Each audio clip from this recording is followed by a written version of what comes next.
Assalamu If anyone seeks the office of the justice among Muslims, till he gets it and his justice prevails over his tyranny, he will go to the paradise.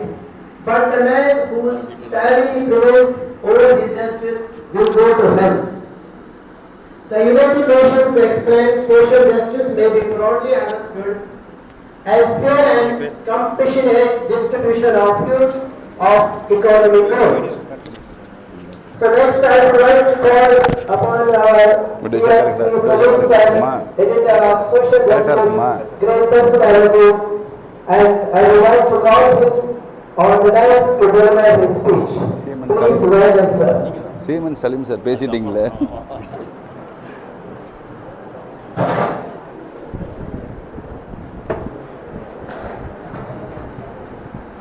அஸ்ஸலாமு அலைக்கும் வரஹ்மத்துல்லாஹி வபரகாத்துஹு. சத்தமா காலையில் சாப்பிடலையா? சாப்பிட்டாச்சா? என்ன சாப்பிட்டீங்க?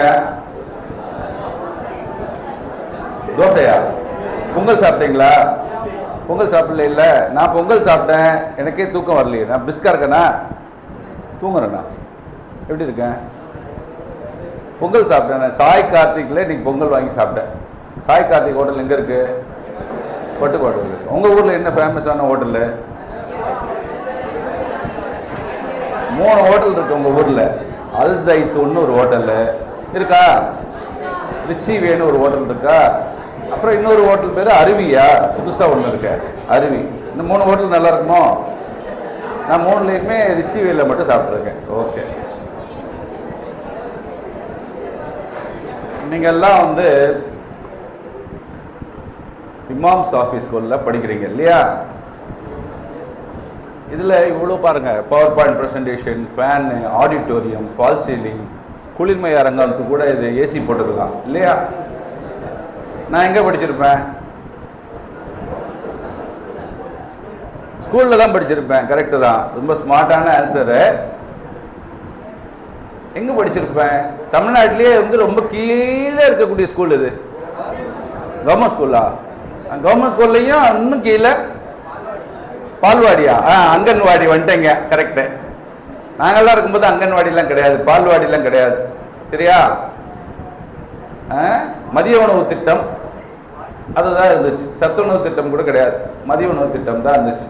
எம்ஜிஆர் காலத்தில் ஆரம்பித்தது. அதுக்கப்புறம் சத்துணவு திட்டம்னு கொண்டு வந்தாங்க. அந்த மாதிரி பஞ்சாயத்து யூனியன் எலிமெண்ட்ரி ஸ்கூல் கேள்விப்பட்டிருக்கீங்களா?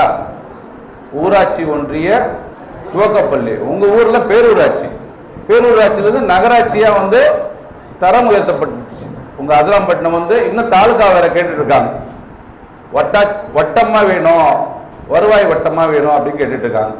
38,000 மக்கள் வச்சுட்டு வருவாய் வட்டமாக கேட்டுட்டு இருக்காங்க. எதனால? உங்கள் எக்கனாமிக்கல் டெவலப்மெண்ட், உங்களுடைய பொருளாதார என்ன வளர்ச்சினால. அந்த அளவுக்கு வந்து அதிராம்பட்டினம் வந்து ஒரு செல்வ செழிப்பான ஊர். நான் இந்த மாதிரி செல்வ செழிப்பால படிக்கலை. நான் சும்மா ஒரு பஞ்சாயத்து யூனியன் எலிமெண்ட்ரி ஸ்கூலில் படித்தேன். ஊராட்சி ஒன்றிய துவக்க பள்ளியில் படித்தேன். ஊஞ்சலூர்னு ஒரு ஊர், கொடுமுடின்னு ஒரு ஊர் கேள்விப்பட்டிருக்கீங்களா? ஈரோடு தெரியுமா? ஈரோடு எதுக்கு ரொம்ப ஃபேமஸு? மஞ்சள். அப்புறம் டெக்ஸ்டைல்ஸுக்கு ரொம்ப ஃபேமஸ். ரொம்ப வெரி குட் ஆன்சர், கரெக்டாக சொன்னீங்க. மஞ்சளுக்கும் வந்து என்ன குக்குமா சார்? குக்குர்மம் லாங்காவா? அது பேர் என்ன? பொட்டானிக்கல் நேம் குக்கம். அது என்ன ஃபேமிலி? பாட்னி படிச்சவங்க சொல்லுங்க பாப்போம். அது என்ன ஃபேமிலி? அது என்ன குடும்பத்தை சார்ந்த தாவரம்? அதோடைய இலையமைப்பு எப்படி இருக்கும்? அதோடைய இலையமைப்பு வந்து வாழை இலை மாதிரி இருக்கும். பின்னேட்லி, வீனேஷன் வந்து பின்னேட்லி அப்படின்னு சொல்லுவாங்க. இணையான கோடுகள் மாதிரி இருக்கும். இப்போ தென்னை ஓலையில் இருக்கிற மாதிரி இஞ்சியும் அதுவும் ஒரே ஃபேமிலி. ஜிஞ்சிப்பரும் அதுவும் ஒரே ஃபேமிலி. ஜிஞ்சிபெரேசி, அது ஃபேமிலி என்ன பேர்? ஜிஞ்சிபெரேசி. என்ன அதில் வந்து கேன்சர் வந்து க்யூரிங் வந்து இது இருக்குது. எப்படி குளோரியஸா சூப்பர் பாஸ் சொன்னீங்களோ அதே மாதிரி அதுலேயும் வந்து கேன்சர் க்யூரிங்கோடைய எலமெண்ட்ஸ் இருக்குது. உள்ளார அதோடைய தாதுக்கள் இருக்குது அதுக்குள்ளார. அதுக்கப்புறம் பஞ்சாயத்து யூனியன் எலிமெண்ட்ரி ஸ்கூல், அதுக்கப்புறம் சும்மா ஒரு ஸ்கூல், ஒரு கவர்மெண்ட் எய்டட் இல்லை, ஒரு மைனாரிட்டி எய்டட் ஸ்கூல், அமலராக்கினி நடுநிலை பள்ளின்னு சொல்லி குடித்தலையில் ஒரு ஸ்கூல் இருக்குது. அங்கே வந்து 2nd ஸ்டாண்டர்ட்லேருந்து 5th ஸ்டாண்டர்ட் வரைக்கும் படித்தேன். அப்புறம் 6th standard government school, 7th standard வந்து உங்கள் ஊர் நகராட்சி மாதிரி நகராட்சி மேல்நிலை பள்ளி, அதிராம்பட்டினம் நகராட்சியில் ஸ்கூல் இருக்கா? இருக்கு. அந்த மாதிரி ஒரு ஸ்கூலில் படித்தேன். அப்புறம் கல்லூரி, உங்கள் ஊரில் எந்த ஸ்கூல், எந்த காலேஜ் ரொம்ப ஃபேமஸ்? காதமதியின் காலேஜ். நான் திருச்சியில் படித்தேன். எந்த காலேஜ் ரொம்ப ஃபேமஸ்? Jamal college. அங்கே 3 காலேஜ் ரொம்ப famous. Saint Joseph's college, bishop Heber college, Jamal Mohamed college, Jamal Mohamed கல்லூரி. 3மே வந்து சிறுபான்மையினரோட கல்லூரிகள் தான். எனக்கு சென்ட் ஜோசப்ஸ் காலேஜில் இடம் கிடைக்கல. சென்ட் ஜோசப்ஸ் காலேஜில் எனக்கு கொடுக்க மாட்டேன்ட்டாங்க. நான் நல்லா மார்க் எடுத்திருந்தேன், ஆனாலும் கொடுக்கல. பிஷப் கீப்பர் காலேஜுக்கு அப்ளை பண்ணியிருந்தேன். ஜமால் முகமது காலேஜில் இடம் கிடைச்சிட்டதுனால பாப்பா என்ன சொன்னாங்க, இங்கேயே படி, உனக்கு 800 ரூபா ஃபீஸ் கட்டியாச்சு, நீ இனிமேல் பிஷப் கீப்பரில் போய் படிக்கணும்னா நீ இந்த 800 ரூபா பணத்தை போய் பிரின்சிபல்கிட்ட போய் வாங்கிட்டு வா, உன்னை வேணா நான் பிஷப் கீப்பரில் சேர்த்து விடுறேன் அப்படின்னாரு. எனக்கு பிரின்சிபலை பார்க்கறதுக்கு பயம், பேசுறதுக்கு பயம், அதனால நான் வந்து பிரின்சிபலை போய் பார்க்கல. அப்புறம் ஜமாலில் படித்தேன். இன்னைக்கு வந்து அந்த ஜமாலில் படித்ததுனால தான் உங்கள் முன்னாடி நின்று பேசிட்டு, அந்த கல்லூரியில் படித்ததுனால தான் உங்கள் முன்னாடி நின்று நான் பேசிட்டு இருக்கேன். அந்த கல்லூரி தான் வந்து என்னை வந்து ஒரு வடிவமைச்சது.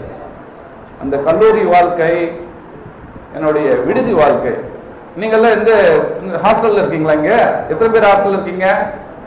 ஹாஸ்டல் எல்லாம் டேஸ் காலர், எல்லாருமே டேஸ் காலர். சரி, எல்லாருமே இந்த ஊருக்காரங்க. நான் ஜமாலில் படிக்கும்போது அப்பா வந்து கரூரில் வேலை பார்த்தார். அதனால எனக்கு ஹாஸ்டல் கிடையாது. இதனால எங்கள் அப்பானால ஒரு 800 ரூபாய் வந்து கட்டி ஹாஸ்டலில் சேர்த்து, எனக்கு ஹாஸ்டலில் சாப்பாடு சாப்பிட்டுட்டு படிக்கிறதுக்கு வசதி இல்லை. எனக்கு ஹாஸ்டலில் 800 ரூபா பணம் கட்டி, மாதம் 500 ரூபாயிலேருந்து 800 ரூபா பணம் கட்டி படிக்கிறதுக்கு வசதி இல்லை. அதனால் என்ன பண்ணேன், கவர்மெண்ட் ஹாஸ்டல். எந்த ஹாஸ்டல்? அரசினர் உபகார நல விடுதி, மத்திய அரசால் நடத்தப்பட ரயில்வேயில் இருக்கக்கூடிய ஒரு ஹாஸ்டல். கலையரங்கம்னு ஒரு தியேட்டர் இருந்தது முன்னாடி திருச்சியில், தியாகராஜ பாகவத மன்றம்னு. அதுக்கு ஏற்ற மாதிரி பார்த்தீங்கன்னாக்க இப்போ நான் வந்து சப் கலெக்டராக இருக்கேன். வருவாய் கோட்டாட்சியர் மற்றும் உட்கோட்ட நடுவர். உங்களுடைய பட்டுக்கோட்டை கோட்டத்துக்கு நான் தான் கலெக்டர் மாதிரி. எப்படி இந்த மாவட்டத்துக்கு ஒரு கலெக்டர் இருக்காங்களோ அது மாதிரி இந்த பட்டுக்கோட்டை கோட்டத்துக்கு நான் தான் கலெக்டர் மாதிரி. ஜட்ஜஸ் இருக்காங்க, அவங்க வந்து ஜுடிஷியல் நீதித்துறை சம்பந்தமானது, குவாசி ஜுடிஷியல் எக்ஸிக்யூட்டிவ் நிர்வாக நீதிபதியாக இருக்கேன் நான். நிர்வாக நீதிபதி. உங்க தாசில்தார் வந்து ஒரு வட்டத்துடைய நீதிபதி, வட்ட நடுவர் அவர். நான் வந்து உட்கோட்ட நடுவர். ஒரு மாவட்டத்தில் வந்து ஒரு கோட்டம் இருக்கும், வட்டங்கள் இருக்கும், அதுக்கப்புறம் வந்து குறுவட்டங்கள் இருக்கும், அதுக்கப்புறம் கிராமங்கள் இருக்கும். இது வந்து ஒரு அமைப்பு. எப்படி ஒரு பாட்னியில் வந்து ஃபேமிலி, ஜீனஸ், ஸ்பீசிஸ், சப்ஸ்பீசிஸ்னு படிக்கிறோமோ அது மாதிரி குடும்பம், பேரினம், பேரின்ப குடும்பம், பேரினம், சிற்றினம், மிக சிற்றினம்னு சொல்ற மாதிரி இந்த மாதிரி ஒரு நிர்வாக அமைப்புகள் இப்படி இருக்கு. படிக்கும்போது எனக்கு நான் வந்து தமிழ் வழியிலேயே படிச்சுட்டு வந்தேன். ஆங்கிலம்லாம் படிக்கல, இங்கிலீஷில் படிக்கல. 12வது வரைக்கும் தமிழ் மீடியம் தான். நீங்களா இங்கிலீஷ் மீடியமா தமிழ் மீடியமா? English medium. ஆங்கில கல்வியில் இருக்கீங்க நீங்கள் எல்லாம் இல்லையா? நான் தமிழ் மீடியத்தில் படித்தேன். 12வது வரைக்கும் தமிழ் மீடியத்தில் படித்தேன். எத்தனை பேர் வந்து இதில் தினமணி, தமிழில் வரக்கூடிய இந்து பத்திரிகை, தமிழ் இந்து பத்திரிகை இதெல்லாம் வாசிப்பீங்க? எத்தனை பேர் படிப்பீங்க இந்த புக்கெல்லாம்? இந்த பேப்பர், நியூஸ் பேப்பர் படிப்பீங்களா? எத்தனை பேர் படிப்பீங்க? கை தூக்குங்க பாப்பா, கை தூக்குங்க பாப்பா. எத்தனை பேர் நியூஸ் பேப்பர் படிப்பீங்க? நியூஸ் பேப்பர் எத்தனை பேர் படிப்பீங்க? சரி, அதெல்லாம் வந்து பேப்பர்ல படிக்கிறது. செல்போன்ல படிப்பீங்களா? நியூஸ் பேப்பர், செய்திகள் படிப்பீங்களா? என்ன படிப்பீங்க? இன்னைக்கு வந்து இஸ்ரேல் வந்து காசாக்குள்ளார போயிட்டாங்க, எல்லாத்தையும் பிடிச்சிட்டாங்க அப்படின்ற மாதிரி ஒரு செய்தி வந்திருக்கு. அந்த அளவுக்கு படிப்பீங்களா? படிச்சிருக்கீங்களா? படிக்கல. எனக்கு சிறு வயதிலிருந்து படிக்கிறதுல ரொம்ப ஆசை. நான் எங்கள் அப்பா வந்து ரயில்வேஸில் வேலை பார்த்தாரு, ரயில்வே துறையில் வேலை பார்த்தாரு. எங்கே போனாலும் ஃப்ரீ பாஸ், எங்கே போனாலும் ப்ரிவிலேஜ் பாஸ், எங்களுக்கான ஒரு உரிமை. எப்படி இப்போ கலைஞர் மகளிர் உரிமை திட்டம்னு சொல்கிறோமோ அந்த மாதிரி எனக்கான உரிமை, எங்கள் குடும்பத்துக்கான ஒரு உரிமை இருந்துச்சு. ட்ரெயினில் போவோம் நாங்கள் கரூர்லேருந்து திருச்சி வரைக்கும். அப்போ வந்து வாசிக்கிறது தான் எனக்கு ஒரு பழக்கம், வழக்கமும் அதுதான். அது தவிர எனக்கு ஒன்றும் தெரியாது, வாசிப்பு தான். ட்ரெயினில் அங்கேருந்து திருச்சிக்கு வர்ற வரைக்கும் ஏதாவது ஒரு புத்தகத்தை ஜன்னல் ஓரமாக, ட்ரெயினில் எங்கள் அப்பாவுக்கு வந்து ஃபஸ்ட் கிளாஸ் பாஸ் இருந்தது, ஜன்னல் ஓரமாக உட்காந்து படிச்சுட்டு வந்தேன். என்னடா ஃபஸ்ட் கிளாஸ் பாஸில் இருந்தது, அப்புறம் ஏன் சார் நீங்கள் கவர்மெண்ட் ஹாஸ்டலில் படிச்சிங்க, நீங்கள் எதுக்கு பஞ்சாயத்து யூனியன் எலிமெண்ட்ரி ஸ்கூலில் படிச்சிங்கன்னாக்கா, எங்கள் வீட்டில் வந்து 6 பேர், எங்கள் வீட்டில் குழந்தைங்க 6 பேர். இப்போ தான் வந்து ஒன்று கண்ணே கண்ணுன்னு இருக்காங்க. என்ன நாம் இருவர் நமக்கு இருவர்லாம் இருக்காங்க. அப்போல்லாம் அப்படி கிடையாது. அல்லாஹ் வந்து பரக்கத்தை கொடுத்தா எங்கள் வீட்டிலலாம் 6 பேர். இப்போ பேலஸ்டீன்ல எல்லாம் பார்த்தீங்கன்னா 12, 15, 20 குழந்தைகள் கூட பெற்றுக்கிறவங்களாம் இருக்காங்க. ஏன்னா வந்து நம்ம வந்து குழந்தைகள் நிறைய இருக்கணும், உம்மத்துகள் வந்து நிறைய இருக்கணும், நிறைய பிள்ளைகள் இருக்கணும், சாலிகாக இருக்கும். அதனால வந்து பயன் வந்து நிறைய ஜாஸ்தி. அதுக்கப்புறம்லாம் நாங்கள் ரொம்ப லேட்டராக தான் நான்லாம் கூட ரியலைஸ் பண்ணேன், நம்மளே 2 குழந்தைகளை பெற்றுக்கிட்டோமே, இன்னும் அதிகமாக பெற்றுருக்கலாமே அப்படின்ட்டு. ஏன்னா பிஆர் லல்லு பிரசாத் யாதவ் மாதிரி இருந்திருக்கலாமே, நாம் போயிட்டு ரெஸ்ட்ரிக்ட் பண்ணிட்டோமே அப்படின்னு வருத்தப்பட்டேன். அந்த மாதிரி ட்ரெயினில் வரும்போது அந்த வாசிப்பு பழக்கங்கள் இருந்துச்சு. 8வதுலேயே நான் வந்து லைப்ரரி போவேன். உங்கள் ஊரில் வீர சோழகன்பட்டின்னு ஒரு ஊர் இருக்கு, ஒரத்தநாடு போகிற வழியில், தெரியுமா? சோழகன்பட்டி அப்படின்னு ஒரு கிராமம் இருக்கு. அங்கே இளம் பகவத்னு ஒரு ஐஏஎஸ் ஆஃபீஸர் இருக்கார். அவர் தான் கலைஞர் மகளிர் உரிமை திட்டத்தோடைய ஆஃபீஸர். அவர் வந்து ஒரு விஓடைய பையன். அவருடைய சொந்தக்காரர் கூட பேராவூரில் ஒருத்தர் டெப்டி தால்தாராக வேலை பார்க்குறாரு. அந்த இளம் பகவத் சார் வந்து லைப்ரரி போனார்னாக்க விரட்டி விட்டுருவாரான் லைப்ரரின்னு. தம்பி இங்கே படிக்க வராத, நீ போய் படி அப்படின்ட்டு. அப்புறம் இவருடைய தொல்லை தாங்காமல் டெய்லி இது லைப்ரரியாக இருக்கா, இல்லை சார் நான் கொஞ்சம் நேரம் படிச்சுட்டு போகிறேன் அப்படின்னு பாரான். சரின்னு படிக்க விட்டுருக்காரு. அதுக்கப்புறம் வந்து சாவியவே அவர்கிட்ட கொடுத்துட்டு, இந்த தம்பி போகும்போது சாப்பிட்டு விட்டுட்டு போகும்போது கூட்டிகிட்டு போ அப்படின்ட்டு. இன்றைக்கி ஒரு ஐஏஎஸ் ஆஃபீஸராக இருக்கார். அதுவும் ஹானஸ்டாக இருக்கார், வெரி ஹானஸ்ட் பர்சனாலிட்டி. தமிழ்நாடுடைய கர்ம வீரர் காமராஜர் மாதிரி கல்யாணமும் பண்ணிக்கல, திருமணமும் பண்ணிக்கல. திருமணமே வந்து வாழ்க்கைக்கு இடையூறாக இருக்கும் என்று நினைத்து திருமணமே செஞ்சுக்கல. நம்மளுடைய இஸ்லாத்தில் அப்படி கிடையாது. துறவரம் வந்து அனுமதிக்கப்படாதது. இல்லறம் தான் வந்து மிக சிறந்த அறம். மிக சிறந்த அறம் இல்லறம் தான். நம்மளுடைய கல்யாணம் பண்ணி திருமண வாழ்க்கை மூலமாக ஒரு பந்தம் ஏற்பட்டு, அந்த பந்தத்து மூலமாக குழந்தைகள் பெற்று அந்த குழந்தைகளை ஆளாக்கி வளர்க்கணும் அப்படின்றது ஒவ்வொருடைய பேரண்ட்ஸுடைய கடமை. இந்த மாதிரி இந்த ட்ரெயினில் வரும்போது படிக்கக்கூடிய ஆர்வம் வந்து அப்படியே கொஞ்சம் கொஞ்சமாக கூடிக்கிட்டே போச்சு. 8வதுலேருந்தே வந்து நான் ஓரளவுக்கு புத்தகங்கள் படிக்க ஆரம்பிப்பேன். அப்போ எல்லாம் வந்து குங்குமம், முத்தாரம், கல்கண்டு இந்த மாதிரி புத்தகம்லாம் வரும். நம்ம சலீம் சார் மாதிரி லேனா தமிழ்வாணன் வந்து அப்போது நிறைய ஒருபக்க கட்டுரைகள் வந்து எழுதுவார். அந்த ஒருபக்க கட்டுரைகள்லாம் வாழ்க்கையில் ரொம்ப பயனுள்ளதாக இருக்கும்.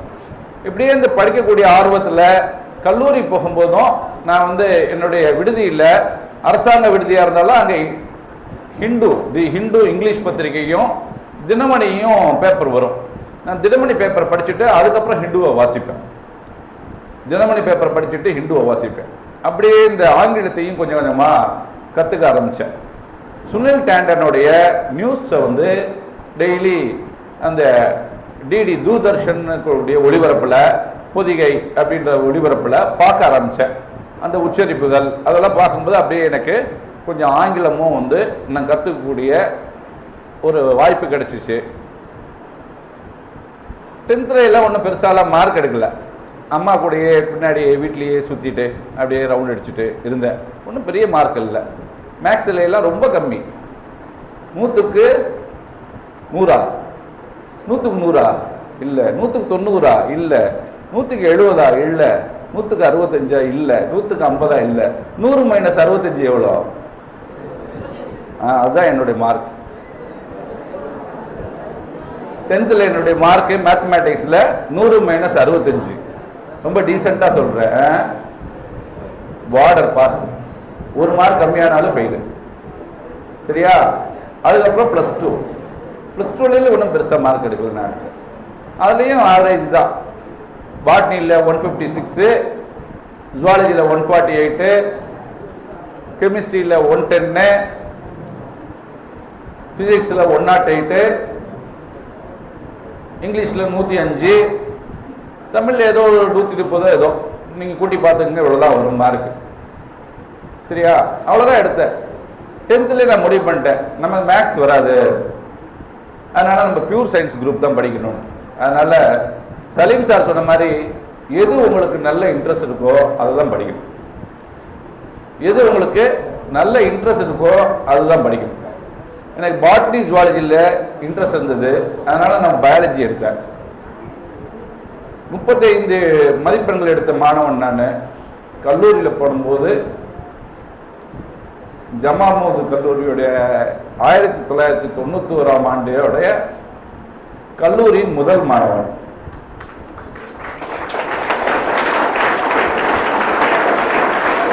College first rank, university 4th rank. அதே கல்லூரியில் எம்எஸ்சி படித்தேன். எம்எஸ்சியில் கல்லூரியுடைய 2வது மாணவன், 2வது மதிப்பெண்கள் பெற்ற மாணவன். அதுக்கப்புறம் அதே கல்லூரியில் பிஜிடிசிஏ படித்தேன், post graduate diploma in computer application. எங்கள் அப்பாவுக்கு வெளிநாடுகள் அனுப்பணும், எல்லாருமே வெளிநாடுகள் தானே நிறைய பேர் போகிறாங்க, அதனால் என்னையும் அனுப்பணும் ஒரு ஆசை. அதனால் பிஜிடிசிஏ படிக்க சொன்னார். நான் என்ன நினச்சேன், ஒரு வாத்தியாராக போகலாமே அப்படின்னு சொல்லிட்டு நான் பிஎட் படிக்கிறேன்ப்பா அப்படின்னேன். அப்பா என்ன சொன்னார், 1 வருஷம் தான் இருக்கு நான் ரிட்டையர்ட் ஆகிறதுக்கு, 94 நான் ரிட்டையர்ட் ஆக போகிறேன். இந்த 1 வருஷத்துல என்ன படிக்க முடியுமோ அதை படிச்சுக்கோ, அதுக்கு மேலே என்னால் படிக்க வைக்க முடியாது, என்கிட்ட பணம் வசதி இல்லை அப்படின்ட்டார். அப்போது 90 எனக்கு பிஎட் படிக்கணும்னு ஆசை, அவருக்கு பிஜிடிசிஏ படிக்கணும்னு ஆசை. சரின்னு நான் என்ன பண்ணேன், பாரதாஸ் யூனிவர்சிட்டியில் ஒரு மைக்ரேஷன் சர்டிஃபிகேட்டுக்கு அப்ளை பண்ணேன். அப்போ மைக்ரேஷன் சர்டிஃபிகேட் எனக்கு கொடுத்துட்டாங்க. அப்புறம் காலேஜிலேருந்து டிசி கொடுத்துட்டாங்க. டிசியை வச்சு பிஜிடிசியை ஜாயின் பண்ணேன். மைக்ரேஷன் சர்டிஃபிகேட் வச்சு அண்ணாமலை யூனிவர்சிட்டியில் பிஎட் ஜாயின் பண்ணேன். பிஎட் எக்ஸாம் மே மாதம், பிஜிடிசியோட எக்ஸாம் ஏப்ரல் மாதம். ஏப்ரல் 94, அது மே 94. அப்போ அப்பாவுடைய கனவு வெளிநாடு அனுப்பணும், என்னுடைய இது டீச்சிங் பிஎட் நல்லபடியாக முடிக்கணும். அப்போ 2 எக்ஸாமையும் ஒரு சேர படித்தேன். பிஜிடிசியை போய் ஜாயின் பண்ணும்போது அரவாண்டி, மேஜர் அரவாண்டின்னு சொல்லிட்டு ஒரு ஹெட் ஆஃப் த டிபார்ட்மெண்ட் இந்த ஜமான் கல்லூரியில், அவர் மேக்ஸ் டிபார்ட்மெண்ட் கம்ப்யூட்டர் சயின்ஸ் டிபார்ட்மெண்ட்டுக்கு ஹெச்ஓடியாக இருந்தார். 100% ரிசல்ட் வரக்கூடிய ஒரு டிபார்ட்மெண்ட் அந்த டைமிங்கில். எம்சிஏலாம் ஹைலி வாண்டட். எம்சிஏலாம் நல்ல மார்க் எடுத்தால் ஃபர்ஸ்ட் இயர் எடுத்தோம்னா டைரெக்டாக செகண்ட் இயர் போட்டுருவாங்க. பசங்க 80% மேலே எடுக்கக்கூடிய பசங்களுக்கு செகண்ட் இயர் போட்டுருவாங்க. அவங்களாம் பாட்னி ஜுவாலஜி பசங்களையெல்லாம் ஒரு பொருட்டாகவே மதிக்க மாட்டாங்க. நம்மளாம் கம்ப்யூட்டர் சயின்ஸ் படிச்சிருக்கோம், மேத்தமேட்டிக்ஸ் படிச்சிருக்கோம், நம்ம தான் ஜீனியஸு, அவங்கெல்லாம் மற்ற பசங்க அப்படின்ட்டு அவங்களுடைய எண்ணங்கள். சரியா? பாட்னி ஜுவாலஜி படிக்கிறது, ஹிஸ்ட்ரி படிக்கிறது. சார்லாம் ஹிஸ்ட்ரி படிச்சிருக்காரு, சலீம் சார். என்ன இன்னைக்கு ஹைலி மோட்டிவேட்டர். என்ன தமிழ்நாட்டில் எனக்கு தெரிஞ்ச ஒரு எஜுகேஷனில் இந்த அளவுக்கு மோட்டிவேஷன் பண்ணக்கூடியவங்க வேற நபரே கிடையாது. அந்த அளவுக்கு அவருடைய ரசிகர். என்னுடைய காலங்களில் எல்லாம் அவர் மோட்டிவேஷன் இருந்ததுன்னா நான் இன்னும் பல ஹைட்டுக்கு போயிருப்பேன். அல்லாவுடைய நாட்டம் நமக்கு இந்த நிலையை கொடுத்துருக்கான். அந்த மாதிரி இருக்கும்போது அந்த அரவாண்டி சொல்றாரு, தம்பி நீங்க சயின்ஸை படிச்சிருக்கீங்க, இது பாட்னி ஜுவாலஜி படிச்சிருக்கீங்க, மேக்ஸ்னா உங்களுக்கு என்னன்னே தெரியாது, எப்படி நீங்க பாஸ் பண்ணுவீங்களா இல்லை எங்க காலேஜோடைய நல்ல ரிசல்ட்டை ஏதாவது பண்ணிடுவீங்களா, ஃபெயில் ஆகிட்டீங்கன்னா 10% ரிசல்ட் போயிடுமே எங்களுக்கு அப்படின்றார். நான் சொன்னேன், சார் நான் ஃபெயில் ஆகிட்டேன்னா நான் டிசி வாங்கிக்கிறேன் சார், ஃபஸ்ட்டு செமஸ்டர்லேயே கொஞ்சம் தயவு செஞ்சு படிக்கிறேன் சார், எங்கள் அப்பா பிஜிடிசியை படிக்க வைக்கணும்னு சொல்கிறாரு, அதனால் பிரின்ஸிபல் சார் கொடுக்குறேன்றாரு, சார் ரெக்கமெண்டேஷனில் கொடுத்தீங்கன்னா கொஞ்சம் நல்லாயிருக்கும் சார், உங்கள்கிட்டையும் ஒரு வார்த்தை சொல்லிட்டு வர சொன்னார், அதனால் வந்தேன் சார். சரி சரி படி, பார்ப்போம் இந்த செமஸ்டர் எப்படி எழுதுறேன்னாரு. அப்புறம் ஃபர்ஸ்ட் செமஸ்டர் முடிச்சுட்டு சார்ட்ட போனேன், அரவாட்டி சார்ட்ட போனேன். போயிட்டு சொன்னோடனே, தம்பி எத்தனை அரியர் வச்சுருக்கிற, எத்தனை பேப்பர் ஃபெயிலு ஃபர்ஸ்ட் செமஸ்டரில் அப்படின்னாரு. முதல்ல எடுத்த உடனே நெகட்டிவாக தான் கேட்டார். அப்போ computer oriental numerical statistical method ஒரு பேப்பர் உண்டு, எல்லாமே மேக்ஸ், இன்டெகிரேஷன், அல்ஜீப்ரா, அது இதுன்னு எக்ஸ் ப்ளஸ் ஒய் அப்படின்றீங்க இல்லையா, அதெல்லாம் எனக்கு ஒன்றுமே தெரியாது. அப்போ வந்து 50 மார்க் எடுக்கணும். பிஜிடிசியில் மினிமம் மார்க்கு 50 அவுட் ஆஃப் 100. அதில் இன்டர்னலில் ஒரு 25 மார்க்கு, எக்ஸ்டர்னலில் ஒரு 75 மார்க்கு. 75க்கு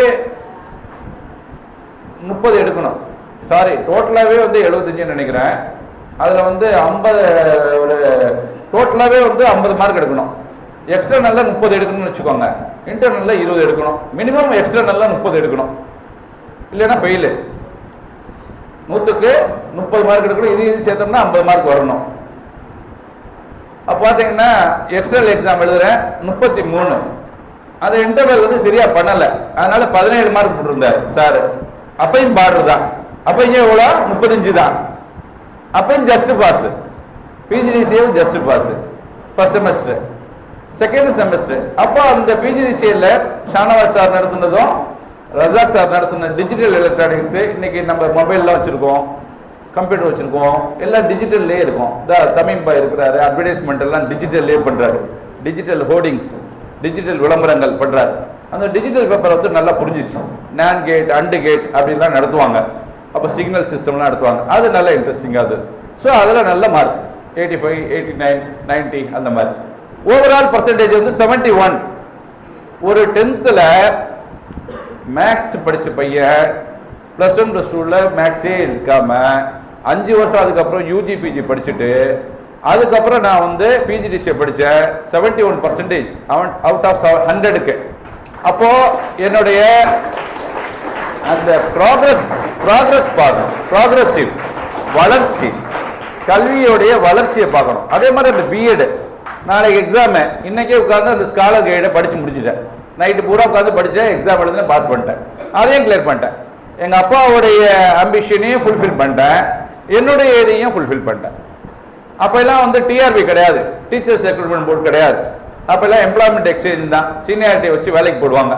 அதனால் எனக்கு அந்த டீச்சிங் ஜாப் போகணுன்னாலும் நம்ம எக்ஸாம் வச்சுருந்தா போயிருக்கலாம். எக்ஸாம் வைக்காதனால சீனியாரிட்டி, எம்ப்ளாய்மெண்ட் சீனியாரிட்டி அப்படின்றதுனால போக முடியல. இப்போ நீட் விலக்கு கேட்குறாங்க, நீட் எக்ஸாம் வச்சுட்டு போய் பாஸ் பண்ணி போயிடுறாங்க. மார்க் கம்மியாக இருந்தாலும் பாஸ் பண்ணி போயிடுறாங்க, நீட் எக்ஸாம் வச்சு அதில் மட்டும் குவாலிஃபை பண்ணி போயிடுறாங்க. ஆனால் ஏன் படிக்கும்போது நான் நல்ல மார்க் எடுத்தும் என்னால் போக முடியலன்னாக்கா, பிகாஸ் வந்து அப்போ இருந்த அரசியல் கொள்கையினால, என்னால் அரசுடைய கொள்கையினால என்னால் போக முடியல. அப்போ நான் என்ன பண்ணேன், 93ல் எம்எஸ்சி முடிச்சுட்டு வெளியில் அப்படியே டீ சாப்பிட போகும்போது பார்த்தேன், ஒரு கடையில் வெளியில் விளம்பரம் ஒன்று போட்டிருந்தான். அரசு, தமிழ்நாடு அரசு பணியாளர் தேர்வாணையம் குரூப் 4 தேர்வு, பிற்படுத்தப்பட்டோருக்கு தேர்வு கட்டணம் விலக்கு, இலவசம் அப்படின்னு சொல்லிட்டு ஒரு இது போட்டிருந்தான். தேர்வு கட்டணம் இல்லை, சரி நம்ம அப்ளை பண்ணுவோம்னு சொல்லி அப்ளை பண்ணேன். அப்ளை பண்ணிட்டு ப்ரிலிமினரி எக்ஸாம் எழுதினேன். அப்பெல்லாம் பயங்கர கரப்ஷனான ஒரு தமிழ்நாடு, அந்த அளவுக்கு ஊழல் மலிந்து காணப்பட்ட ஒரு தமிழ்நாடு. 1995களில் ஊழல் மலிந்து காணப்பட்ட ஒரு தமிழ்நாடு. அப்போ நான் வந்து ஒரு சாதாரண ஒரு எளியன், நான் எந்த விதமான யாரையுமே தெரியாது, எந்த விதமான ரெக்கமெண்டேஷன் கிடையாது, எதுவும் கிடையாது. எழுதினேன். பிஜிடிசியை படிச்சுட்டு இருக்கும்போது ரிசல்ட் வருது, பாஸ்ன்னு வந்துருச்சு. ஃபர்ஸ்ட் அட்டம்ப்ட்லேயே நான் கிளியர் பண்ணிட்டேன் என்னுடைய டிஎன்பிஎஸ்சி எக்ஸாம். முதல் முயற்சியிலேயே தமிழ்நாடு அரசு பணியாளர் தேர்வாணையத்தால் நடத்தப்பட்ட தேர்வு வந்து பாஸ் பண்ணிட்டேன். எப்படி பாஸ் பண்ணேன், 1988லிருந்து 1994 வரைக்கும் என்னுடைய கல்லூரி, என்னுடைய விடுதியில், மத்திய அரசுடைய ரயில்வே உபகார விடுதியில் வந்த தினமணி பேப்பர், அப்போ வந்து அந்த இந்து நாளிதழ், இங்கிலீஷ், ஆங்கிலம், அப்போ நான் படித்த ஜெனரல் நாலேஜ், சிஎஸ்ஆர்னு சொல்லுவாங்க, காம்படிஷன் சக்சஸ் ரிவ்யூ, அதில் ஒரு சப்ளிமெண்ட் வரும் ஜென்ரல் நாலேஜ்ன்ட்டு. அந்த இதை வச்சு நான் பாஸ் பண்ணிட்டேன். நான் இதுக்காக தனியாக கோச்சிங் சென்டர் போகல, எங்கேயுமே போகல, யாருக்கும் நான் பணமும் கொடுக்கல. மெரிட்ல எனக்கு செலெக்ஷன் ஆயிடுச்சு. அப்போ நெக்ஸ்ட் எக்ஸாம் வந்து மெயின்ஸ், அது வந்து டிஸ்கிரிப்டிவ்ல இருக்கும். இன்னைக்கு இருக்கிற மாதிரி இணையதளம்லாம் கிடையாது. இன்னைக்கு இருக்கிற மாதிரி நீங்க கூகுள் பொறியில தேடக்கூடிய இதெல்லாம் எதுவுமே இல்லை. அப்போ எனக்கு தெரிஞ்ச ஒரே ஒரு கைடு இருந்தது, லைன்ஸ் கைடு அப்படின்னு சொல்லி. இப்போ சொல்றாங்களே சக்தி கைடு, ஈகிள் கைடு, சுறா கைடு அப்படி எல்லாம் சொல்றாங்க. அப்புறம் Shankar IAS academy, Apollo IAS academy, இந்த அகாடமி, அந்த அகாடமி, கிங்ஸ் அகாடமி, ஆரம் அகாடமி, காமராஜ் அகாடமி, இப்படி எல்லாம் ஏகப்பட்ட கோச்சிங் சென்டர் இருக்கு. நீட்டு, ஜேஇ மாதிரி, பிரில்லியன்ட்டு, ஆகாஷ், இப்படி எல்லாம். அப்ப எல்லாம் ஒண்ணுமே கிடையாது. அப்ப நாளைக்கு மெயின் எக்ஸாமினேஷன். இன்னைக்கு அப்பாட்ட போய் சொல்றேன், அப்பா ஒரு 60 ரூபா அந்த கைடு, 60 rupees எனக்கு வாங்கணும், சும்மா என்னன்னு படிக்கிறேன் அப்படின்ட்டு. கைடு இல்லாமல் படிச்சு பாஸ் பண்ணேன் அப்படின்ட்டு. எங்க ஃபாதர் என்ன சொல்றாரு, இருக்கிறத வச்சு படிச்சு பாஸ் பண்ணி லைப்ரரி போய் படி அப்படின்ற. நான் ரொம்ப ரெக்வஸ்ட் பண்றேன், ஒரு 60 ரூபா தான்ப்பா இந்த கைடு வாங்கினாங்களா அப்படி கரூரில் போய் கேட்குறேன் அப்பாட்ட. அப்பா வந்து கரெக்டாக 60 ரூபாய் கொடுக்குறாரு. ஏன்னா ட்ரெயின்லாம் ஃப்ரீ தானே, பாஸ் இருக்கு. அப்போ அந்த எடுத்துட்டு கரெக்டாக அந்த செல்லும் ஹோட்டலுக்கு ஏற்ற மாதிரி மைல் மார்க் ஸ்வீட்லாம் இருக்கும் திருச்சி ஜங்ஷனில், பார்த்துருப்பீங்க. அந்த ரோட்டில் நான் அந்த டீ கடைக்கு பக்கத்தில் ஒரு கடை இருந்தது. அப்போ கரெக்டாக செல்லும் லாட்ஜுக்கு ஆப்போசிட்டில் ஒரு கைடு, லைன்ஸ் கைடு. ஒரு 7:30 மணி 8 மணிக்கு அந்த கைடை வாங்குறேன், நைட்டு வாங்குறேன்.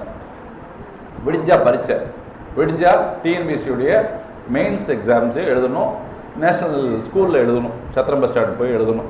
சைக்கிள் வச்சுருப்பேன். அப்பா சைக்கிள் வாங்கி கொடுத்தாரு.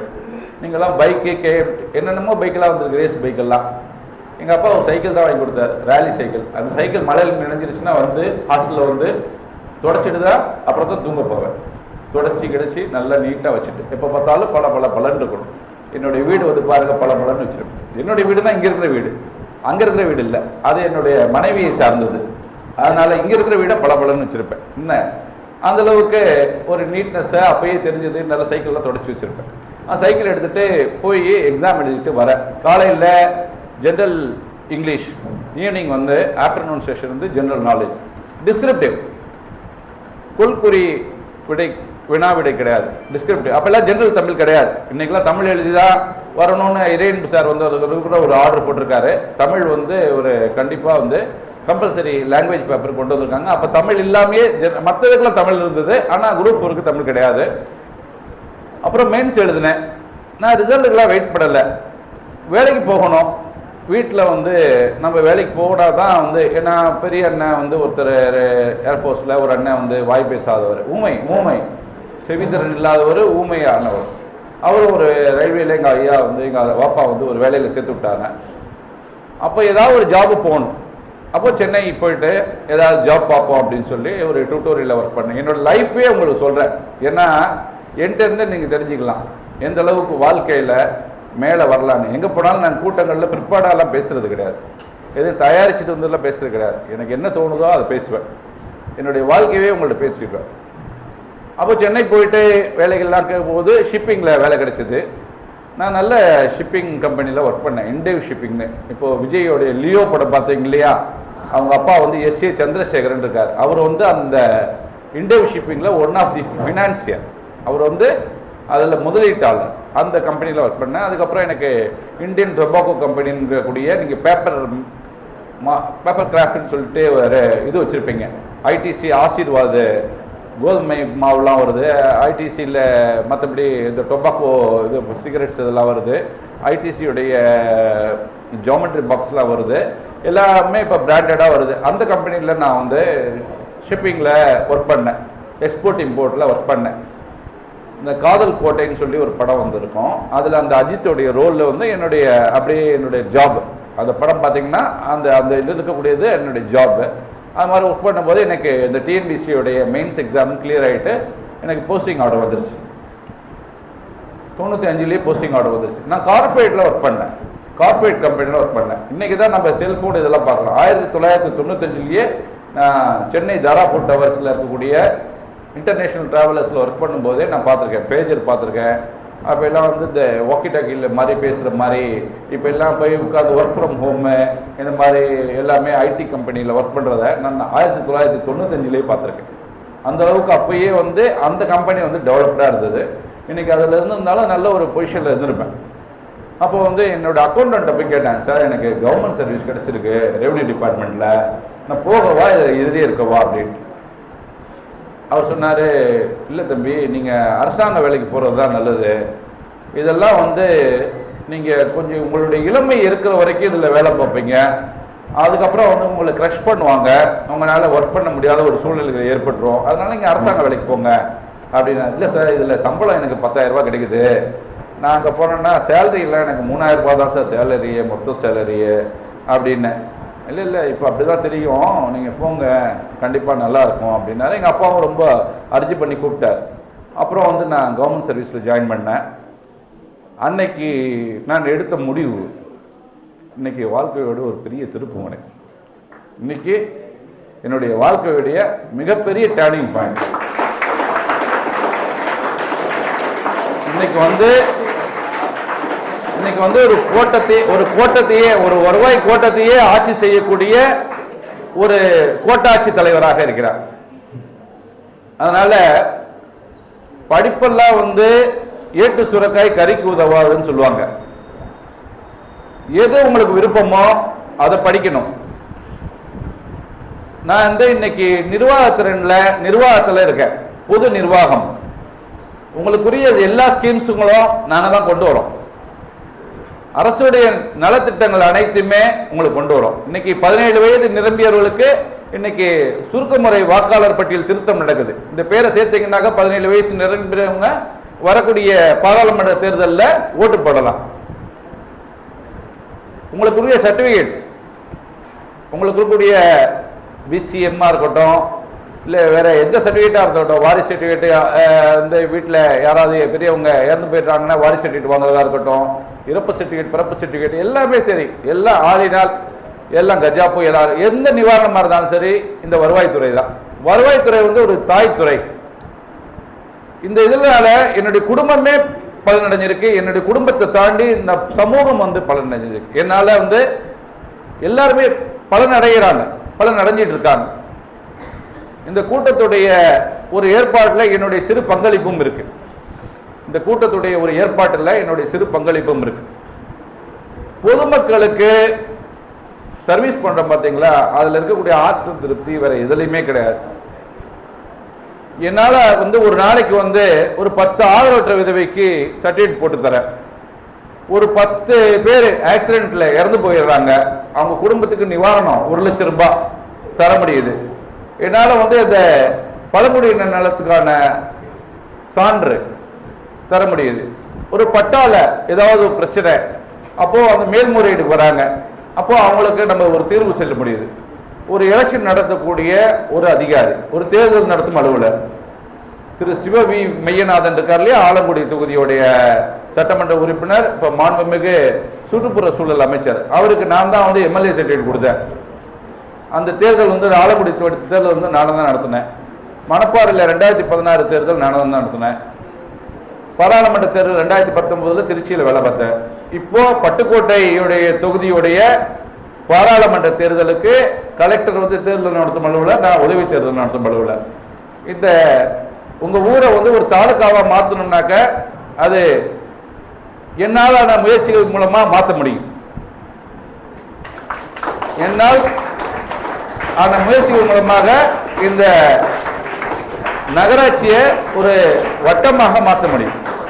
உங்களுடைய மக்கள் தொகை ப்ரொஜெக்ஷன் பாப்புலேஷன் 2011 இந்த பாப்புலேஷனை வந்து இன்னைக்கு பாப்புலேஷனுக்கு ப்ரொஜெக்ஷன் கொடுத்து இவ்வளோ மக்கள் இருக்காங்க, இந்த மக்களுடைய அடிப்படை தேவைகளுக்கு இங்கே ஒரு வட்டாட்சியர் அலுவலகம் தான் நல்லா இருக்கும் அப்படின்றத ஒரு கருத்துருக்களை அரசுக்கு அனுப்ப முடியும். நான் திருச்சியில் இருக்கும்போது திருச்சி கிழக்கு மேற்கு வட்டங்களை வந்து 2ஆ பிரித்து ஆர்டர்ஸ் போட்டது என்னுடைய பீரியடில் தான். நான் தான் அந்த பணியை வந்து செஞ்சேன். கஜா புயலில் வந்து புதுக்கோட்டை மாவட்டத்துக்கு நான் தான் அந்த பேக்கிங் மெட்டீரியல்ஸை பேக் பண்ணி அனுப்பினேன். ஜமான்மது கல்லூரியில் பின்னாடி ஹாஸ்டலில் இடம் ஆடிட்டோரியத்தை வாங்கி, காஜாமையான ஹாஸ்டல் ஆடிட்டோரியத்தை வாங்கி அதவத்தூர் குடோனில் போட்டிருந்தாங்க. ஒரு நாள் வேலைக்கு போனோம், அங்கே போனோம், அந்த வண்டுகள் வந்து அரிசி மூட்டையில் இருக்கக்கூடிய வண்டுகள்லாம் உடம்புல ஏறிடுச்சு. அதனால நம்ம இது கூட ஆப்டடா ஒரு பிளேஸ் வாங்கலான்ட்டு அன்னைக்கு இருந்தக்கூடிய செக்ரட்டரி சாரை கூட்டிட்டு வந்து பார்த்தேன். அப்போ இருந்த MS சண்முகம் சார் உங்க தஞ்சாவூர் மாவட்ட ஆட்சித்தலைவராக இருந்தவர் அந்த கஜா புயலுக்கு வந்து ஒரு மானிட்டரிங் ஆஃபீஸர் வந்திருந்தாரு. அவர் அப்போ திருச்சிக்கு ஜமால் கல்லூரிக்கு வந்துட்டு என்னுடைய பணிகளை எல்லாம் பார்த்துட்டு போனார். அது மாதிரி விழுப்புரம் கலெக்டரா அந்த பழனிசாமி இதெல்லாம்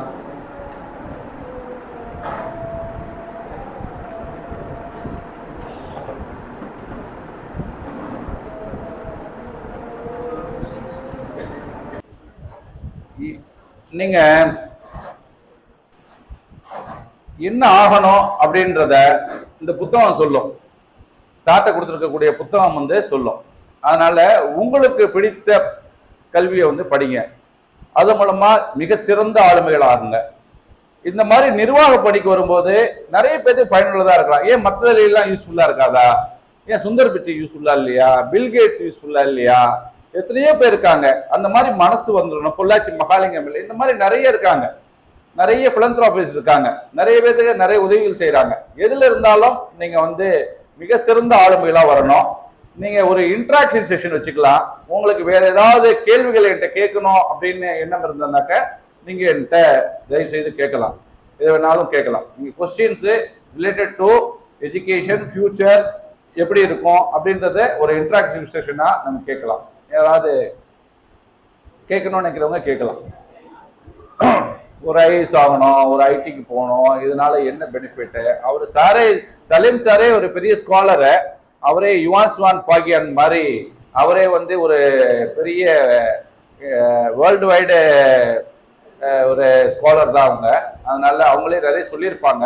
அதனால ஒரு 5 மினிட்ஸ் ஏன்னா அவங்க வந்து நிறைய பவர் பாயிண்ட் பிரசன்டேஷன்லாம் ரெடி பண்ணி கொண்டு வந்திருக்காங்க. அவங்களுக்கு நிறைய விளக்கங்கள் வந்து என்னையோட அதிகமாகவே சொல்லுவாங்க. நானே அவருடைய மாணவன் தான். என்ன கல்வி இல்லை, நானே அவர்கிட்ட வந்து ஒரு மாணவன் தான். நான் எனக்கு அவர் ஒரு மிக சிறந்த ஆசிரியர். சரியா? அது மாதிரி நீங்க ஏதாவது இருந்தால் நான் கேட்கலாம்.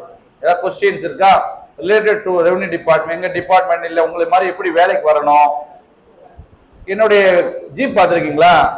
லைட் எரியும், ரிவால்விங் லைட் எரியும். 6 மணிக்கு மேலே எங்கேயே போனாலும் லைட் போட்டுட்டு போவேன். அந்த லைட் எதுக்காக போடுறோம் யாருக்கா தெரியுமா?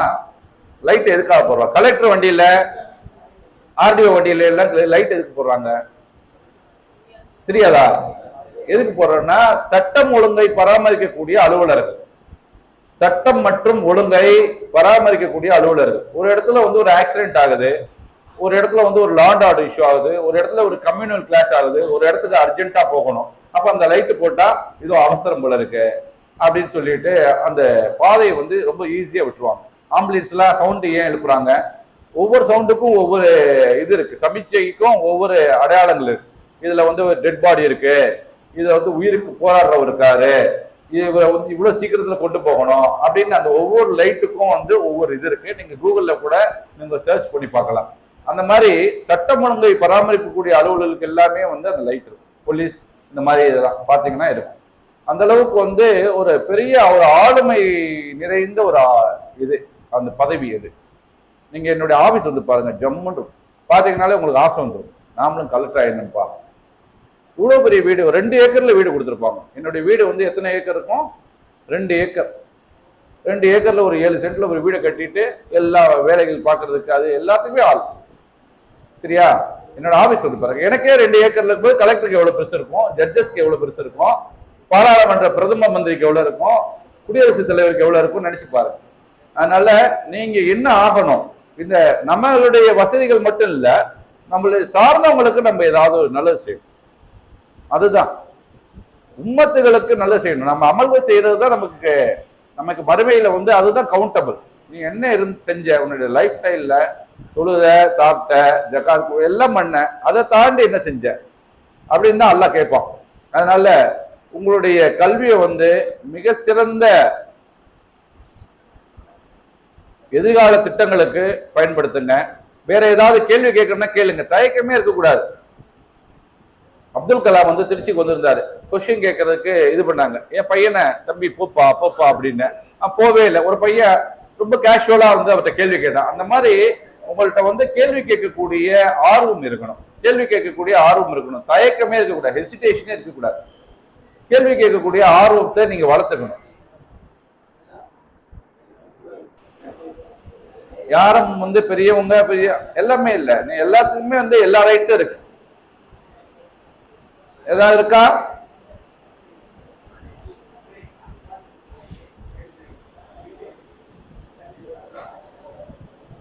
ஓகே, அடுத்த செஷன் உங்களுக்கு ஆரம்பிக்குது. இன்னும் தொழுகை இருக்கு, ஜுஹா தொழுகணும். இன்ஷா அல்லாஹ். சொல்லுங்க.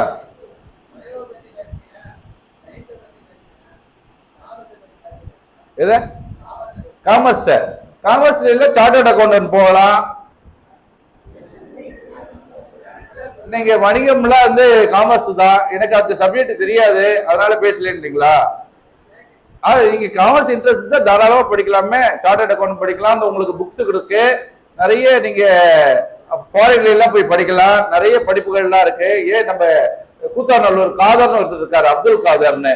அவங்க சிஏ படிச்சவங்க, ஜமால்ல படிச்சவங்க, எனக்கு சீனியர். அவர் எம்காம்லாம் படிச்சுட்டு இங்க சிஏ எல்லாம் முடிச்சுட்டு சிங்கப்பூர் போனாராம்.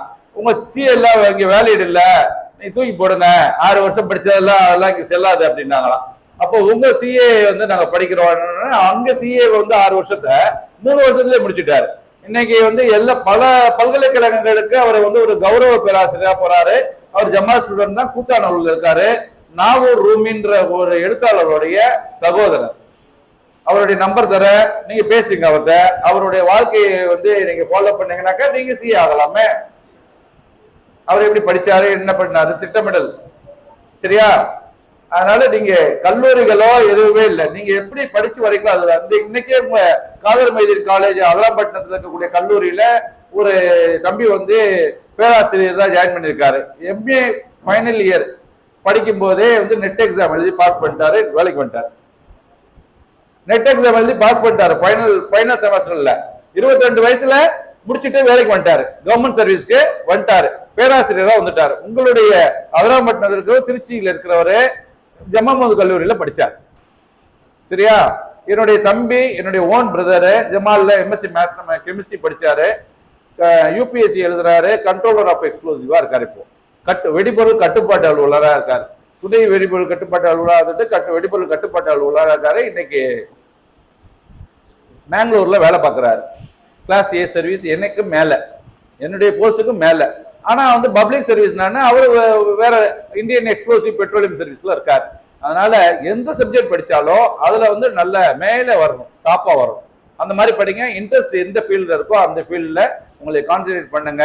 என்ன, மார்க்கமும் வேணும் நமக்கு, துனியாவும் வேணும், தீனும் வேணும். அதனால ரெண்டையுமே கலந்து உங்களுடைய வாழ்க்கையை மிக சிறப்பாக ஆக்குவீங்கன்ற ஒரு நம்பிக்கை இருக்கு. இன்ஷா அல்லாஹ். அஸ்ஸலாமு அலைக்கும் வரஹ்மத்துல்லாஹி வபரகாத்துஹு.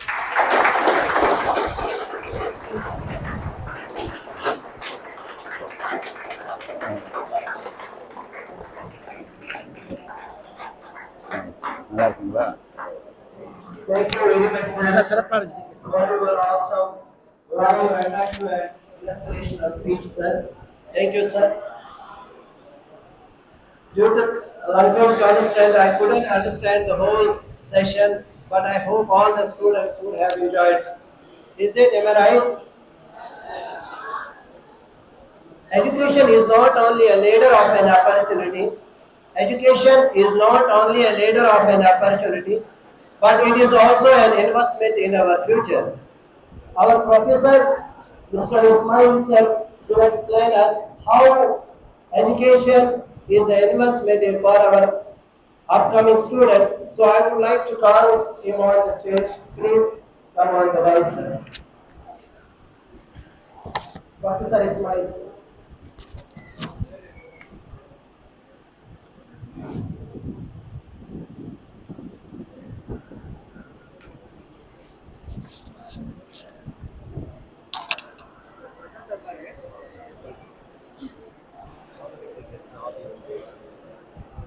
Now our trustee sir is going to honor the LGS sir. Please. LGS sir, please.